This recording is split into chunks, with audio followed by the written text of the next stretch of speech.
来，兄弟们，我是小磊，今天又来赶海了。刚一下来，发现一条金光闪闪的鱼啊，我们这边叫黄花鱼。快看，还要咬我。这种黄花鱼煲汤的话是特别的好喝，比那个羊肉汤都好喝。隔壁的老六就馋哭了啊！这个咱把它收了，回家炸一下。哇塞，又来一条龙尾鱼。这个龙尾鱼胖胖的，像不像个小胖子？这种鱼我们当地非常的出名，它的肉质非常的嫩。又来一条长嘴的鱼。你说这种长嘴鱼，它要是亲个嘴呀，吃个饭啥的，你说不得费老劲了吗？长长的这种鱼，我们还有这样式的鱼啊。这种鱼长不大啊，它的壳是青色的。又来一条小白虾，哇塞，这么多的小白虾呀！拿回家炸一下，卷个煎饼，可好吃了。又来一条黄鲫子鱼啊，这种黄鲫子鱼壳是特别的嫩，炸一下，卷个煎饼。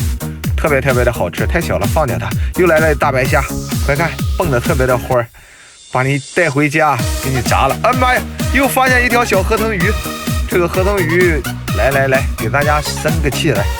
哎，怎么不爱理我？放了你啊，赶紧走吧，来，走，赶紧走，这个太小了。又来一条关公蟹，正在搬家呢。你看啊，它背上背着个大磨头，你说你累不累？背个磨头，满老海里边走啊。这个咱放了它，走吧，赶紧给我走吧，这个咱不要。又来一个鸡屎螺，这种鸡屎螺是特别的香，又叫香螺，特别的好吃，收了它。又来个小皮皮虾，这个皮皮虾你也太小了吧，走吧，不收。又来一条鱼，这个鱼还不小嘞，这种鱼太小了，咱也不要。又来一条小黄花鱼，怎么这么多的黄花鱼啊？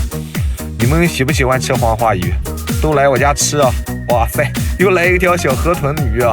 这个河豚鱼生气了，谁惹你生气啊？听说这种鱼可以刷鞋的，给你们演示一下啊，刷个水鞋看看。哇塞，气鼓鼓的样子啊！哎，感觉还挺好，正在直播中，速来我的直播间加个关注。